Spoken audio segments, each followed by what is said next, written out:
Hello, everybody. We are live on LinkedIn, Facebook, YouTube, Twitter. Does Twitter still exist? If you're watching from Twitter, let us know. But wherever you're watching from, please say hi, comment.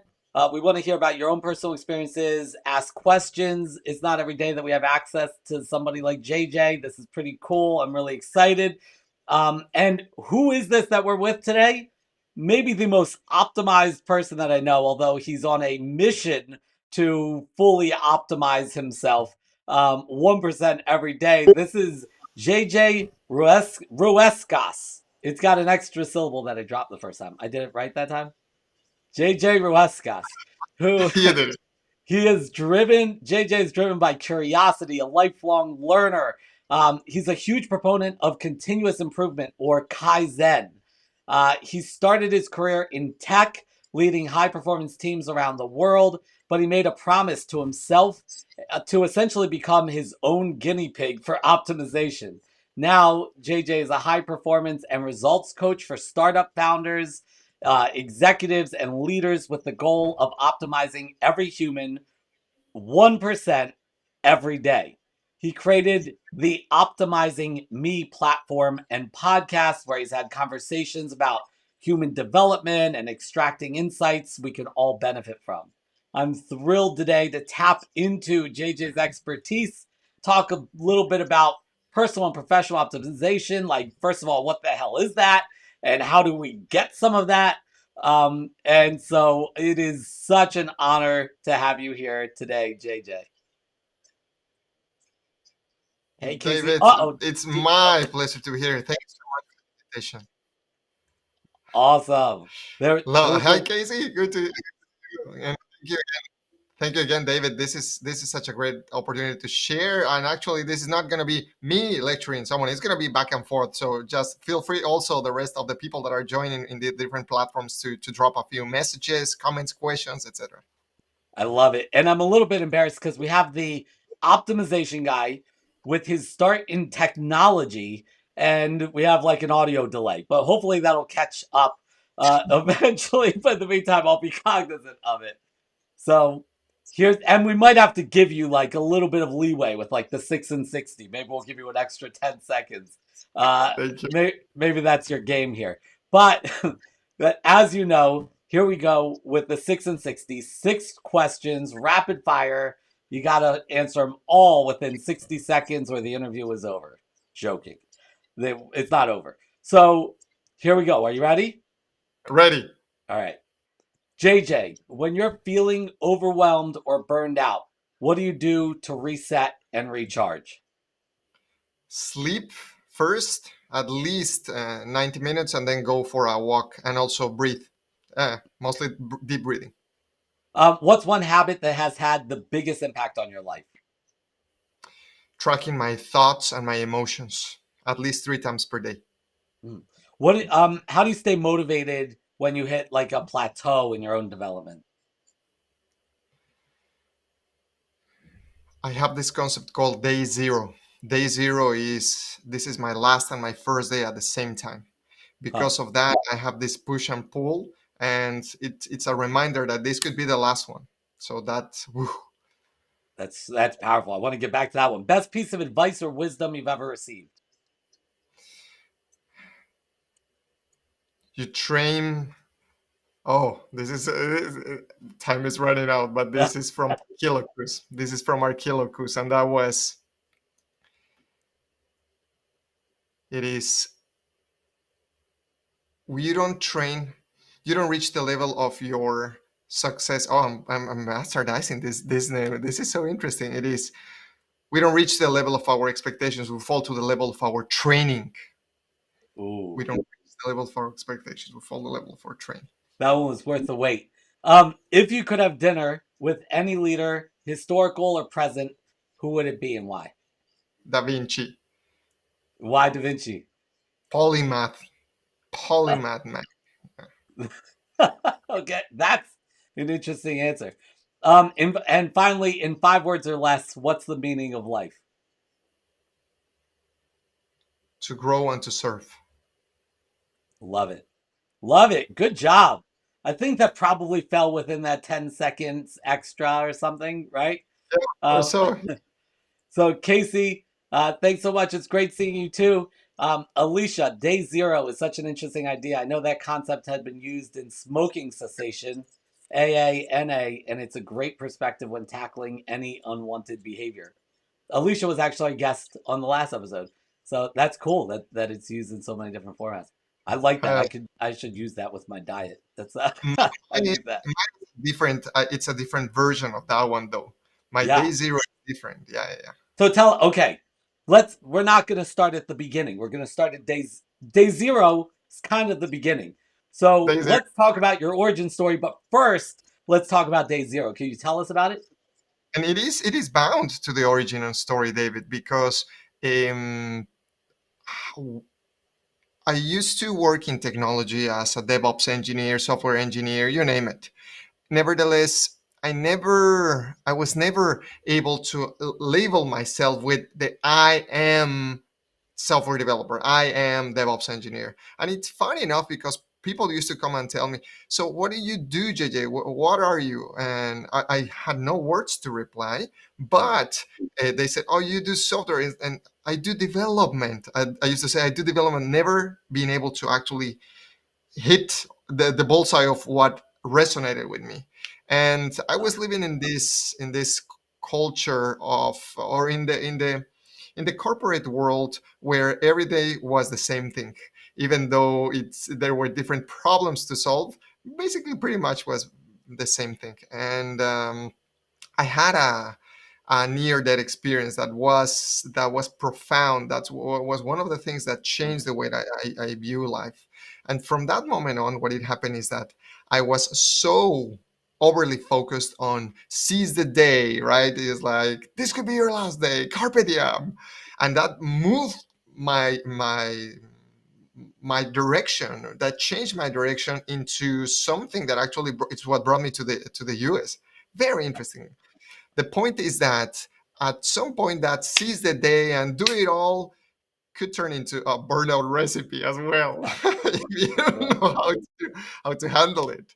And obviously I hit burnout, and then I thought, wait a second, this algorithm that I've been running in my mind of seize the day has some positive traits, but equally if it's overly used, it leads to the opposite. So Huh. I thought, yeah, so I thought, wait a second, I don't want to just drop it. There are some cool aspects. What would be the aspect, the opposite aspect? And that would be today's your first day. And that's when I thought, if it's my first day, then I'm relaxed and I'm enjoying and I'm seeing things from a very new perspective, even though I have been air quote there yesterday. No, no, no. It's like Shoshin, or the beginner's mind. Shoshin in Japanese is beginner's mind. And so another quote that also changed my mind is by Scott Fitzgerald, which was the test. The test of a first-rate mind is being able to hold two opposing ideas at the same time, while still keep proper functioning. So I Right. thought, wait a second, why does it have to be my last or my first day? And that's when I said, wait a second. If this is time and time is this line, right? And I'm coming like this with time over here, and it's because it's last day, but the first one comes like this. So in this intersection, in this capsule is where I'm living, and that's what I call day zero. That's my day zero. So every day when I wake up, it is. Today's my last and my first day at the same time. I love that. So you're not just using it to sort of reset. It's not like when you mess up, you're saying this is my last and my first day, but just every day is sort of your last day and your first day. Yeah, and it's some sort of what's the name of this movie with Bill Murray? Groundhog's Day? It's not about that, but it's the structure of the day zero, because my days are always different these days. But having that realization in mind at the beginning and at night, it Right. has had a profound change as well in my behavior. Right. Yeah, I agree with you, Deborah. That is deep. My head is hurting trying to think of the overlapping time and all of that, but it's a beautiful concept and really helpful. One thing you just mentioned, you were talking about when you were taking on all this stuff and saying carpe diem and seize the day, and you were specifically talking about how that could be really invigorating and really drive you, but it could also lead to burnout. And one of the things that I study a lot, a focus of my study, is this the psychological definition of sort of burnout, and specifically that there are two sort of sides to burnout. Rather to passion, and there are two sides to passion. One Mhm. ultimately leads to burnout, and the other doesn't. And one is this harmonious passion, where it's I'm passionate, but I know when I can close my laptop on my work. I know when I can push pause on that activity that I love so much. And then the flip side is this obsessive passion, where it becomes everything for me, and I become so driven by it, and it defines me, and not only defines me, but exclusively it's what defines me. And that's not healthy. So this seize the day, it kind of gives you this opportunity, using your last day, first day thing, it concept. It kind of gives you this opportunity, it sounds to me, to be forgiving of yourself at the same time.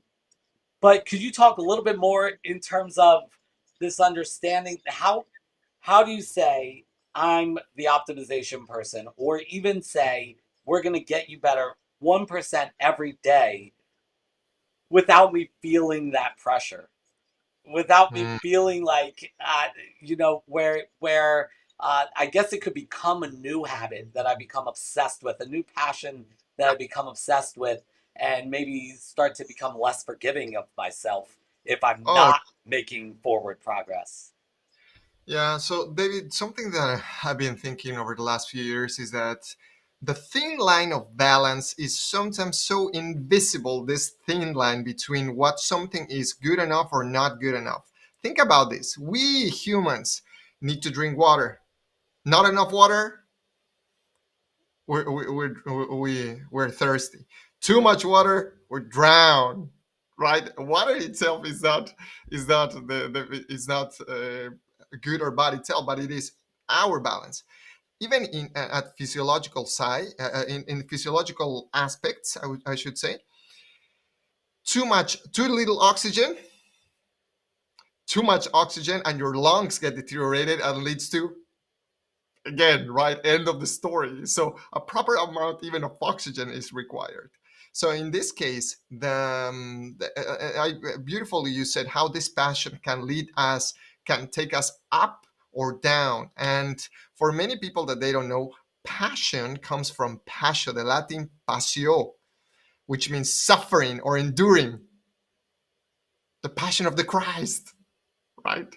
So what I see in many entrepreneurs, I mean, in many startup founders mostly, is that they start with this passion, which if you forget that you started it as a game, it's like playing something. We are ludicrous, or we are animals that we're playing. We're creating structures and we are playing around with that. Once we forget that this is a game, that's when the flame of the passion burned us. So having a balance is not a one size fits all recipe. That's what I call precision recovery. Precision recovery meaning, what do you need based on your physiology or your psychology and your emotions to be in this never fully embracing balance, but trying to do your best, like wiggling on the rope, right? And so, answering part of your question, with I'm trying to assemble the different pieces to assemble your question. It is, how do we get out of burnout land? In other words, and that starts with knowing oneself, or knowing thyself, but practical know thyself. So optimization, or even knowing oneself, starts with a baseline, meaning where I am at this moment in terms of my habits, of my psychology, or my physiology, right? And nowadays, thankfully, we have more advanced tools to keep track of the baseline. Where are we starting? Now, for many people, having let's say you go and get your weight, right? And you have a number that you don't like, and many people will give up, like, bad start. No, no, no. Feedback is neutral. Feedback is neutral. And from that point on, we will know actually if experimenting with some experiments that we can craft for ourselves, we're going above the baseline or below. So it's just a reference point. Now, how to avoid having the optimization mindset also become hyperly toxic, right? Because anything can turn we and when I say we, I'm talking about this guy here. It is we can take anything as an addiction. I had even an addiction to learning. Think about it. The drive was something that I didn't realize, and I was trying to push, always try to be the best version of myself. What for? And many years ago, David, it was based on simple ego and sense of significance because I didn't feel enough with myself or how other people perceived me. Right? So that lead into a toxic personal development. Let's put it like that: toxic personal development. Things changed Yeah. once I started realizing that, wait a second, why am I trying to optimize? So the why is key. The why is key. If we don't understand why we're trying to optimize, then we're still in the treadmill, just running, running, running, running, running, not knowing that the destination is outside of the treadmill. And I know that I'm throwing many concepts. So understanding the why we're trying to optimize is key, and have it always here in mind, which also that allows us to be compassionate with ourselves. Is going back to the same idea of the day zero journal or the day zero concept. It's today could be my last day, so give everything. But today could be also my first day. Relax. Huh. So Yeah. those two things at the same time. So I live, if you notice, in a world of contradictions. I live in a Yeah. world of contradictions. And I think that's really important. And this idea of balance is not necessarily balancing the same amount of time here and the same amount of time here, but also it seems like there's so many different areas of our life. We were talking before we got on about so much going on in Austin, where you're from, and how easy it is to feel FOMO because you can't do it all. In when we look at areas of our life, it's so hard to do it all. Like we could do any one of those and be maybe the best in the world at it, Mhm. but the other sides will suffer. I often talk about 2017, and my wife knows exactly what I mean. It's when I lost 50 pounds. I got my master's degree. I started my business. I did all these things, and I think back on it as like the best time of my life. And she thinks back on it as the time when she was a single parent because Wow. I wasn't there for the family. I completely dropped that ball. And Wow. so being able to keep grasp of some things and juggle all these things in the air without dropping things too severely, that seems like maybe the hardest part. How do you start a business and still be a good um, maybe spouse or friend or citizen or whatever it is? It's that balance piece, and like you're saying, all of this is sort of contradictions and balance. And uh, can you do all of it? Can you have it all? I do believe you can have it all, not all at once, because that would be too much. But we can automate stuff so that we can compile based on that. Right, right, yeah. And this thing of balance is tricky, David. I was interviewing Carlos Esponton from a company called Yerbo that they created one of the top burnout assessment calculators. Fantastic stuff. The point is that I was interviewing the CEO of the company, and he was telling me how burnout is a gift once you Mm, understand why it's a gift. And that is that you have crossed the border too far. And that is feedback. It's a painful feedback to receive, honestly.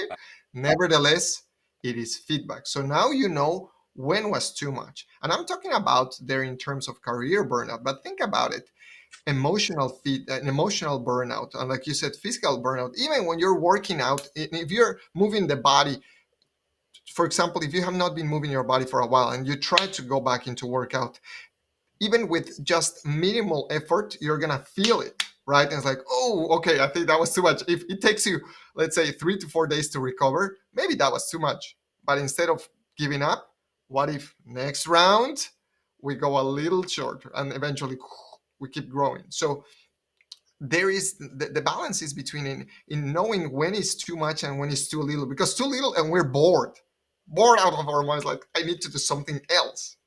So the finding the balance, in essence, I would say it's an art. It's not a science.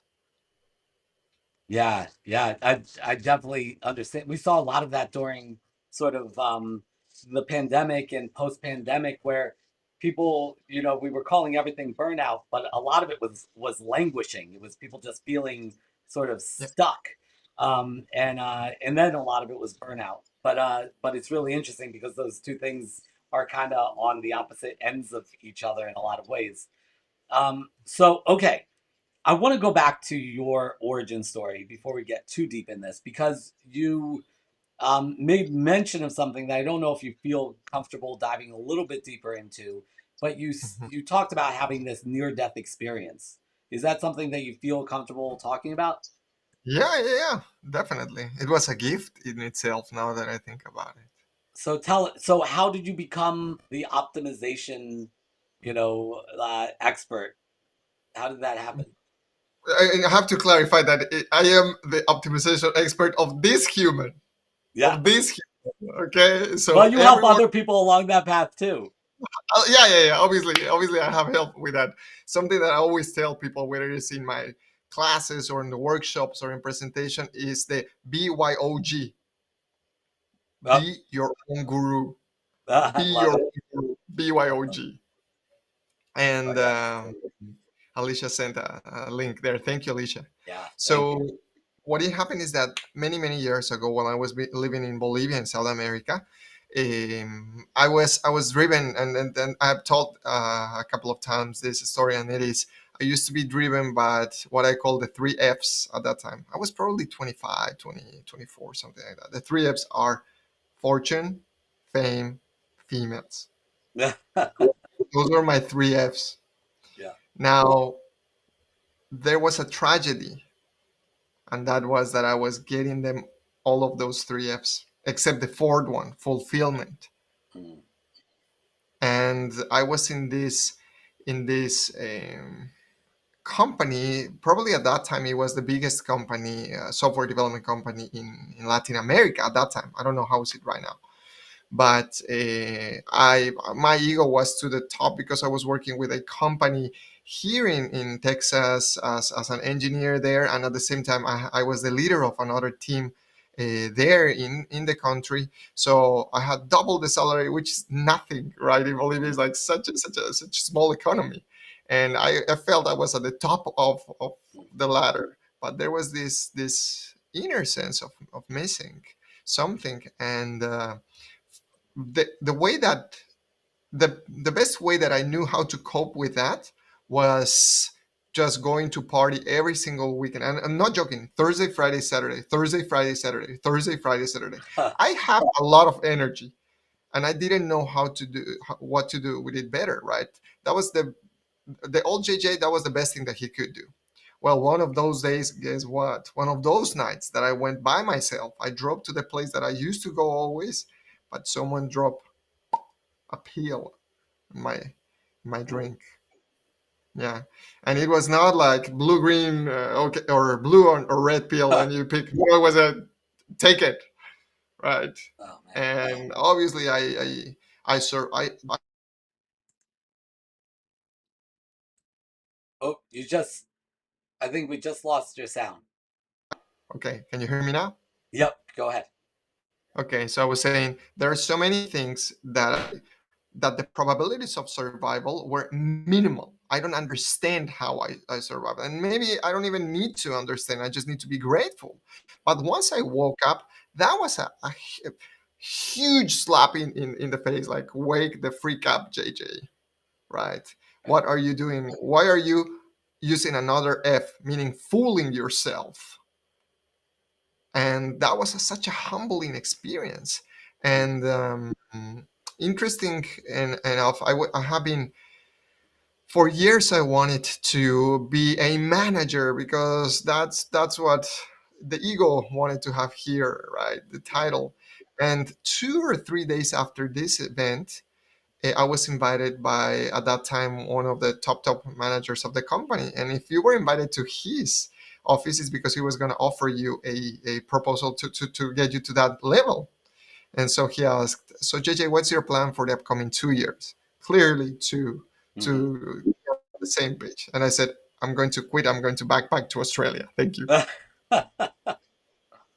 And, right, what happened? And this thing came out of nowhere. Why? Because obviously in Bolivia, the farthest place that my mind could imagine was Australia. That was the farthest part in the map. I didn't know what I didn't know. I said, "What? How come?" Right?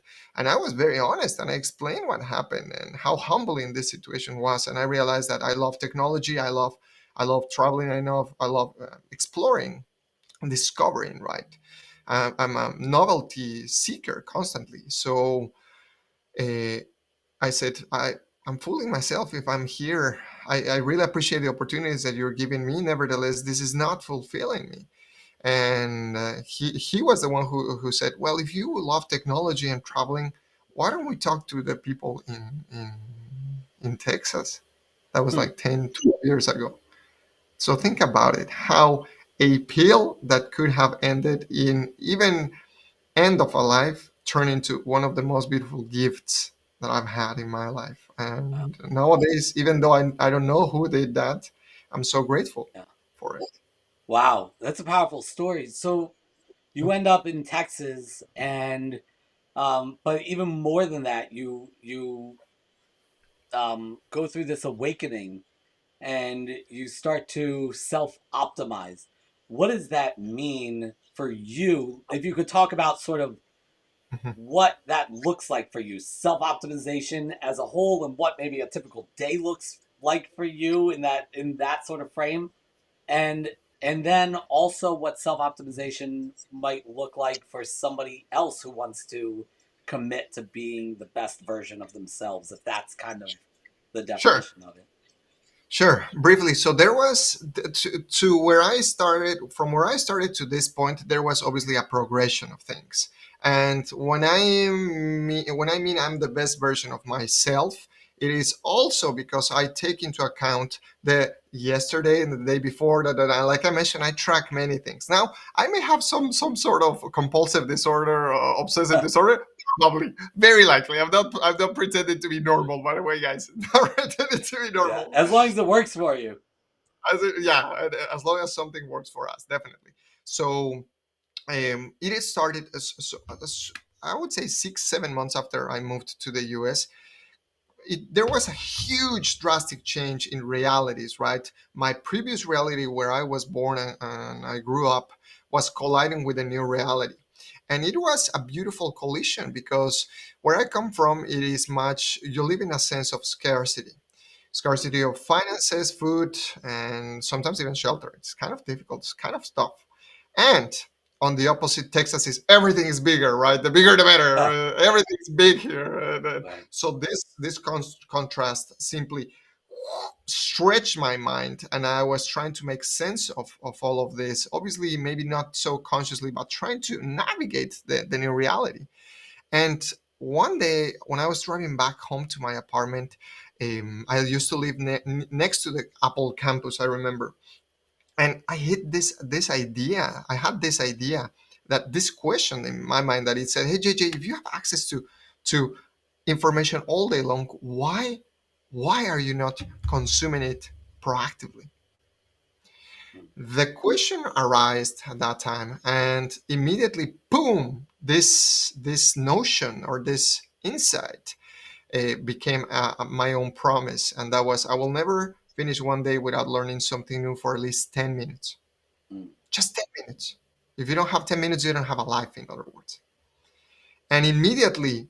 another thought, another question came, which for many people it's a paralyzing one, which is, but where am I going to start? I like so many things. I'm curious about so many things. Where am I going to start? And it's like when you go to the supermarket and you want to get a peanut butter jar, and there are 100 brands, and you don't know what to get. And analysis paralysis, and you go out with ghee instead of peanut butter because you don't want anything.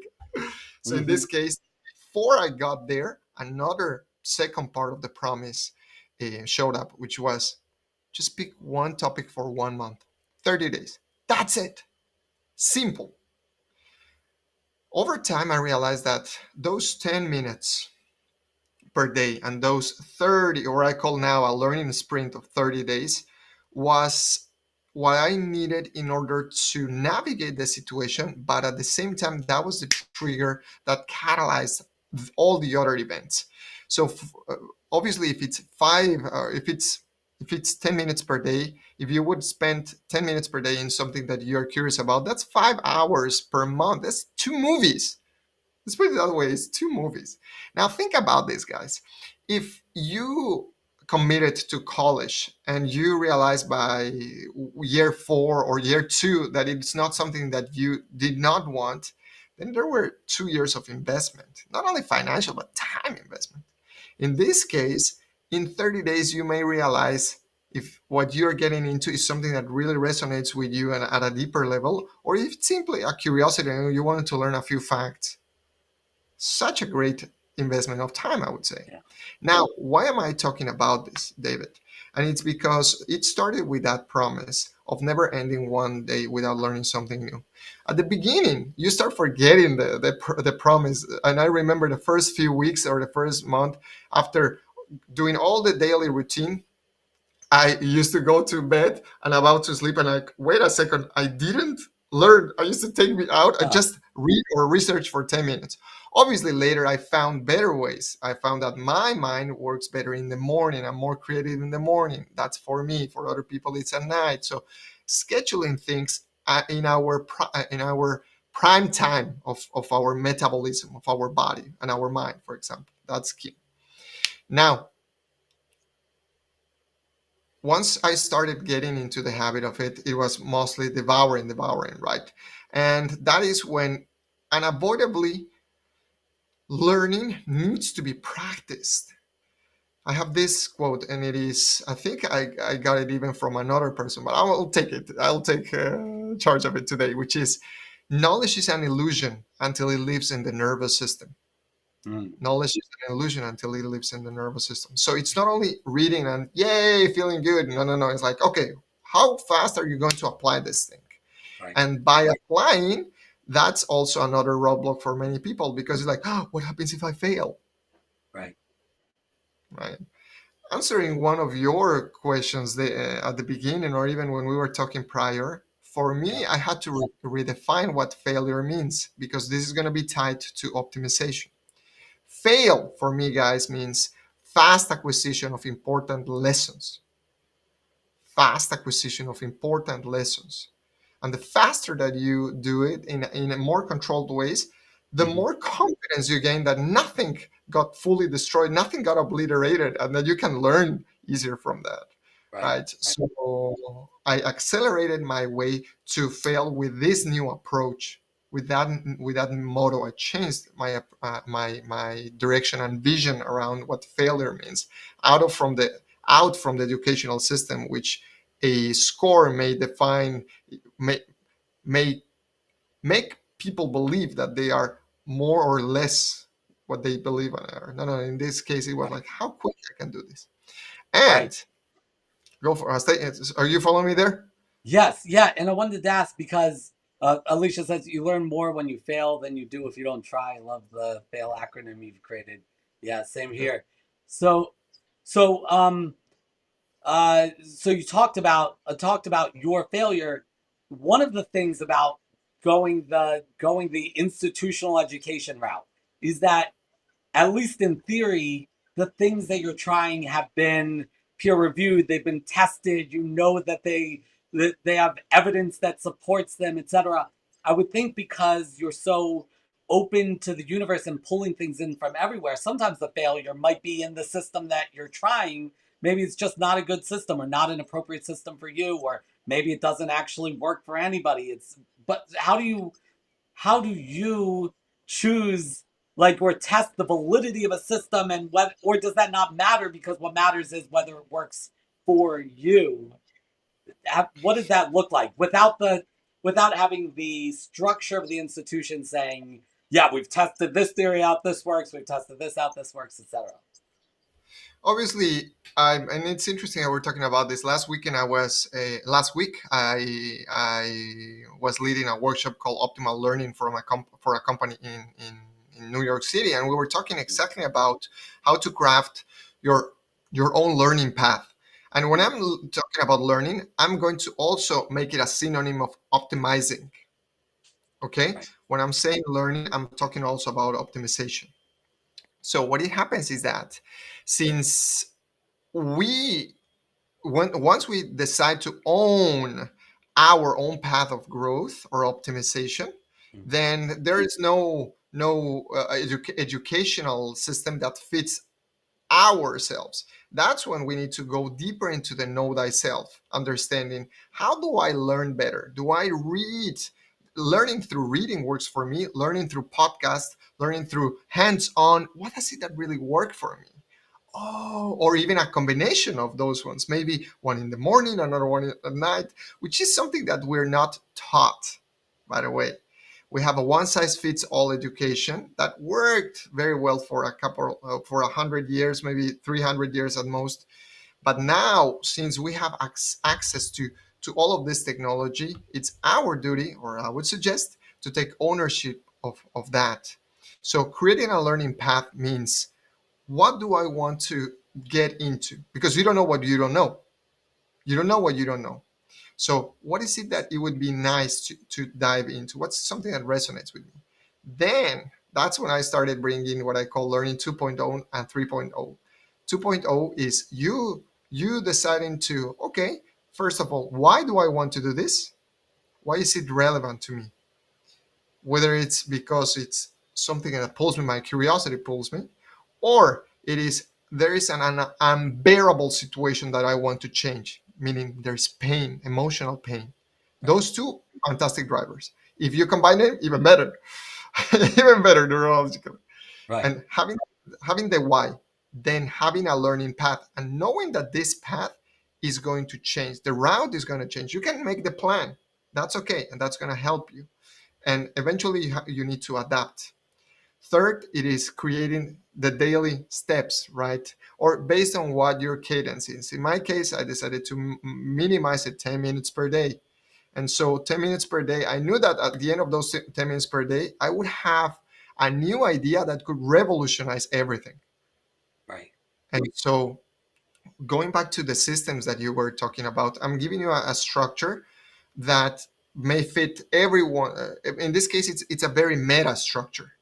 If you have 10 minutes per day, you have 30 days, let's say. Obviously, you can craft it to 5 days, to 15, 5 minutes, 15 days, regardless. But this container, by iterating, you will realize that, oh, 10 minutes is too little for me. I need a little bit more. But you can only do it by trying, by experimenting. And so I always work based on at least 1 week of experiments and Yeah. no judgment on those experiments. It's rarely that I have dropped an experiment in day 3. I will take at least 7 days and from there collect information to adapt it to whatever it really works for me. Yeah. Yeah. So can you give us some examples of things that you have learned about, taken on, and that have worked, and maybe things that haven't? I know you had mentioned something to me that seemed crazy. You said, "You know what I just started doing?" And I'm like, "What?" And this was on our call, a while ago. And then just yesterday, right before getting on this thing today, I saw somebody else mention. I'm like, "Huh? This is a thing?" And that thing was taping your mouth at nighttime. Like, for real. This is a thing. Yeah. What is that? Let's talk about that, baby, and then some other things that you've done. Yeah, and I'll give you that's a beautiful experiment. Thanks for bringing it up. So in that case, we're talking about sleep optimization, sleep and oxygen optimization. How come, right? It's like, what the hell are you talking about, JJ? What it happens is that Once I started, for example, getting into physiological optimization, the first thing that I thought is like, wait a second, we humans are breathing 24 hours. Am I breathing optimally or suboptimally? Hmm. That was one of the questions that led me down the rabbit hole. And obviously, I had another story of why it led me into all of this. But the point is that um, I realized very effectively in two different areas of two learning sprints, one in sleep and one in breathing, that, for example, sleep apnea is such a terrible and debilitating disease, right? And that happens because we are actually, our muscles in our neck are collapsing and they are prohibiting the passage of air while we're sleeping. And while we are unconscious, we do this, and that causes micro awakenings. The point is this: if you have those micro awakenings, especially when you're in deep sleep, in the part where your body's supposed to completely recover, it's like you're cutting off your battery, the plug to your phone before it gets even to 50%. So you're cutting it again and again and again, and that's what causes this debilitating energy at the day after, right? So I started taping myself because I wanted to force myself to breathe through the nose. The nose has different capabilities that the mouth breathing doesn't have. Hmm. One of them is creation of nitric oxide in the part of the back cavity. Once we inhale air, it gets combined with nitric oxide. And nitric oxide is a vasodilator, meaning Uh, it opens up your veins, more circulation, better circulation, right? So I started, obviously, I didn't start one day and like, I'm going to do it. And you go all in. No, no, no. It was a progression because for many people, it's like you may feel that you're going to suffocate, yeah, right? So yeah. what I I've started been told doing, I'm a mouth breather, so that actually very condescendingly by a doctor once that I'm a mouth breather, whatever the heck that means. So I'll check with my doctor before taping my mouth at night just to make sure that I will wake up if I do it. so let me give you an example of an experiment, a progressive experiment. Instead of just going all in with forever, I'm gonna tape my mouth. I don't do that. What I did is I experimented with, let's say, 10 days, but while I was taking a power nap, or even not even a power nap, just 10 minutes like that to see how it feels while I was learning something. I start getting my body adjusted or adopting it. Then I move it to power naps. So let's say a 10-minute power nap, 15-minute power nap. While you're with that, okay, fair enough. Then your body starts getting adjusted, and if you want, you can go later to a few hours, etc. But the point is that it's not just for sake of copying someone that you respect that is doing. No, no, no. It's not like that. If this doctor or this other doctor or this other doctor they say that it works for you, for them that doesn't mean that it works for you, right? So that's when I Oh, we just lost your sound again. then you can adopt it. Yeah, okay, Oh, can you hear me now? you're back. Yes. Right. If it don't, it's not about whether this doctor says that it works for them. It's about whether it works for you, and then you cut off. Yeah, Yeah. exactly. So learning, one of my philosophies is learning from everyone and then extracting from them what works for me. BYOG, be your own guru at the end of the Right. day, Right. So right? this brings up this next question from Madeline. But Madeline, if you could clarify, if you feel comfortable, who you're trying to um, uh, translate this to. I'm gonna share this so that everybody knows what I'm talking about. Madeline asks, because you were just talking about taking information from other people and making it your own, creating your own sort of plan. Madeline's question is almost the opposite of that. It's how do I take my unique learning path and help other people understand it and understand why it's relevant. And I could see this in talking to leadership within your organization. I could see this with trying to get hired, right? I mean, how do you translate this in that context? So I'm curious, Madeline, what context specifically, like who would we be trying to communicate this to? But until Madeline answers back, I would love to hear specifically like communicating this to our leaders. If we want a little bit more autonomy in our learning path, how can we sort of translate that and convince others that this is good for us and the organization? Mm. And so obviously the Oh, mindset I was thinking of in of terms course, I of knew if getting, I went one way, you were going to go the other. So you could which was hit you could hit either just hers or both. okay. Let's do this first with Madeline before we lose track Yeah, of that. please. So Madeline, um, nowadays, based on what I've seen and I've even done myself, the way to get hired, and even I remember this when I was hiring people, I used to look for first of all if they were developers. I will really go and look for or ask their GitHub code repo, meaning a gallery of their work. Not only what their mom say that they are good at, not only what a certificate says that they're good. Because honestly, I don't believe in certificates. I do believe in the art, and I'm talking about regardless of even what we do in any sort of job, there are both there are both ways to express what we do, which is demonstrating through publicly or with mini projects that they could be also public or not. They could be also public or not. So when you're talking and what I'm hearing, Madeleine, is that when you say the learning path is that what brought me to this point and I'm demonstrating from this point on, that's what I'm hearing. Am I on the right That's it. track? That's what it sounds like to me. That how Got it. do Yeah. we then put these things in action? So I could put on my CV, you know, master's, PhD candidate, etc., and people are like, oh, that looks pretty good. Um, but if you go a different path, and let's say on their um, job requirements, they've got you know needs at least a bachelor's or master's, but I took this other path. How do you legitimize that and actualize that in ways that are meaningful? So going back to this point of making something public, let's say that you are a developer. Cool, you can code something and put it on a gallery so that people can look at your code. Maybe you're not a developer. Maybe you are a project manager.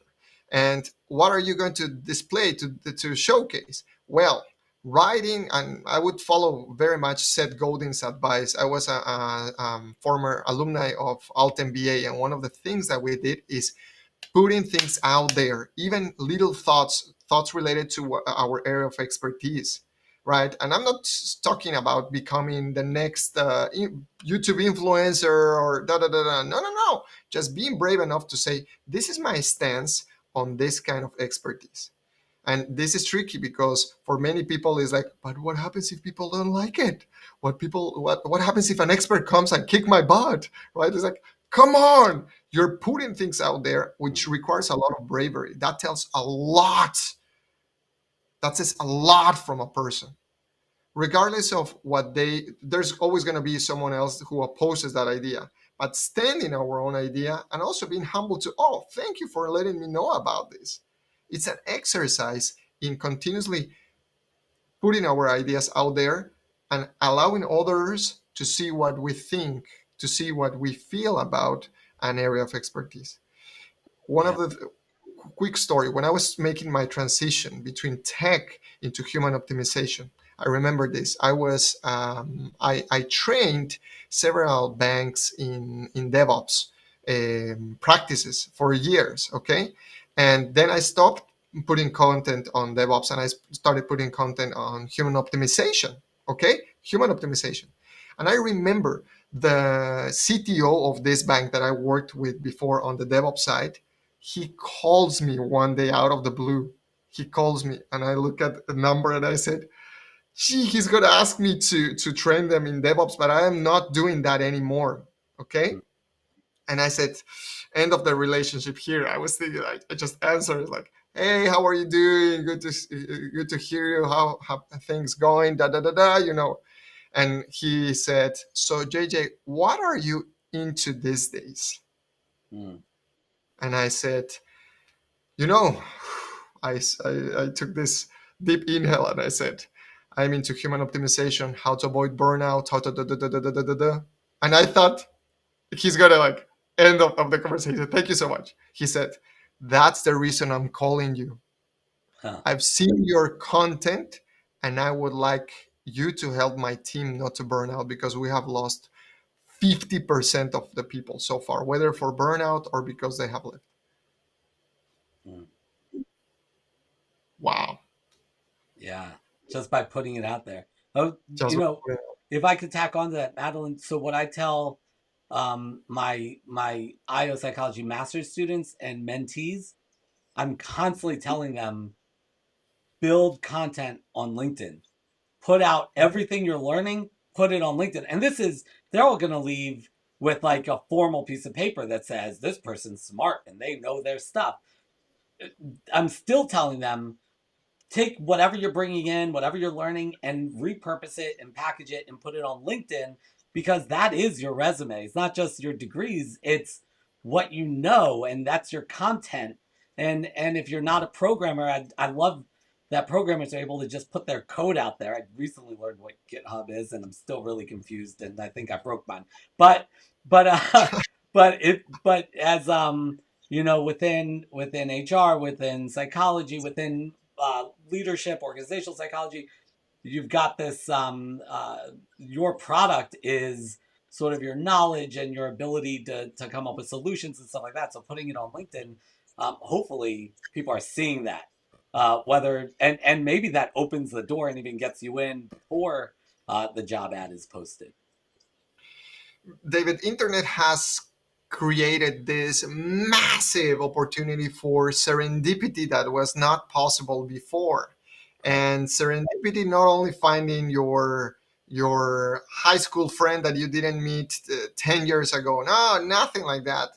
But instead of finding the right people with the right ideas. Now, one of the other things based on what you said, it is for me, putting things out there, it is a type of journaling. Mm. It is a type of journaling because I can go back. This thing that we're talking about, the learning path, I have it, for example, in an article in my website. And this one is from, I think I started creating this framework that is called the learning cycle maybe 6 years ago. So I had it first on a piece of paper, and then it turned into a blog post. And now the blog post, while I was delivering this workshop the other day, like I told you, for this company in New York City, I realized that, wait a second, that was the best thing I knew at that time. Now I need to improve it, Right. right? So it is a way for you to track your developmental progress over Yeah. time. Yeah, yeah. Because there is you run into obstacles or it's not fresh and exciting for you anymore. Or, I recently turned 40, and by recently I mean a bit over a year ago now, but I'll still call that recently. And I've learned that a lot of things are very different.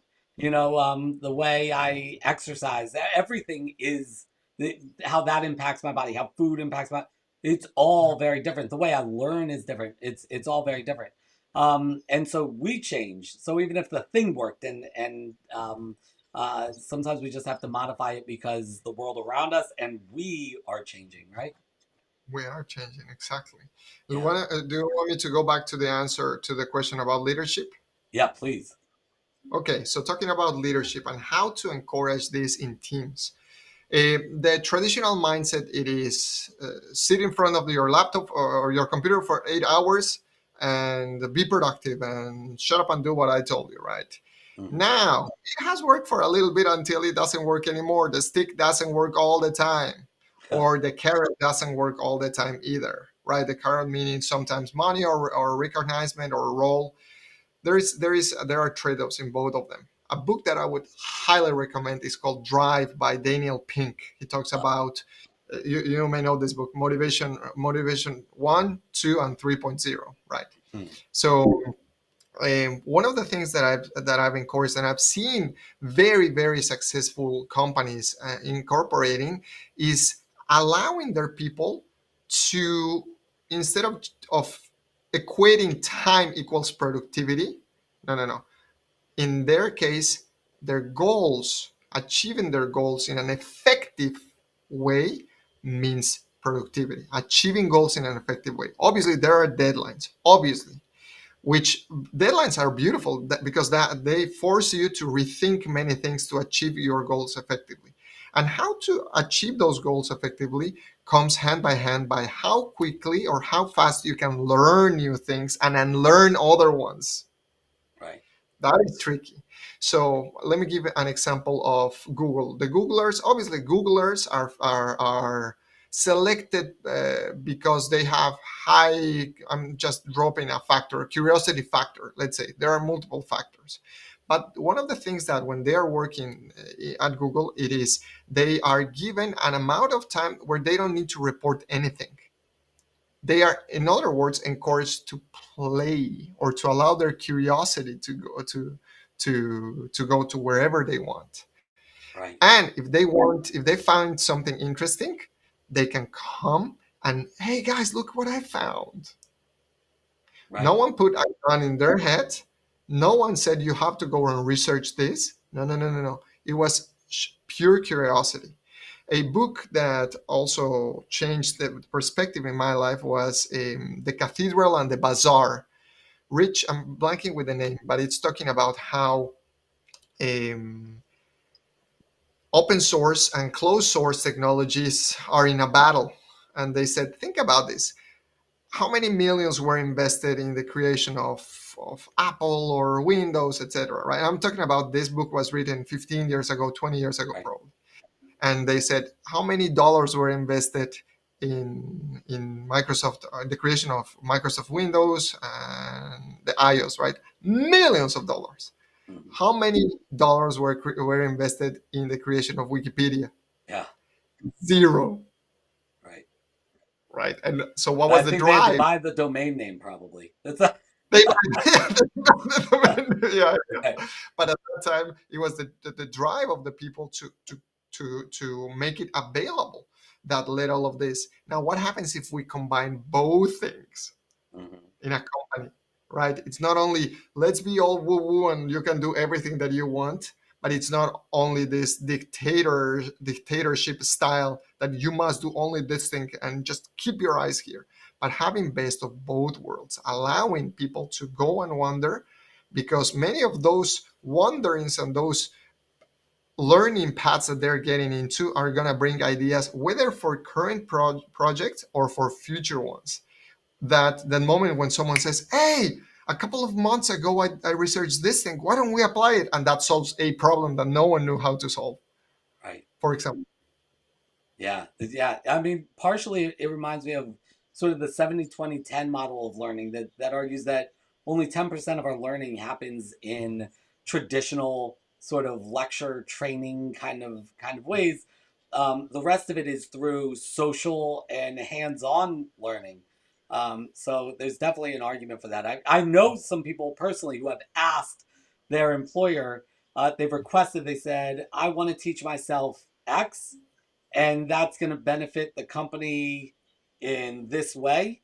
And would it be okay for me to have an hour a week or 30 minutes a day or whatever it is that they could get out of it? And their employer said yes.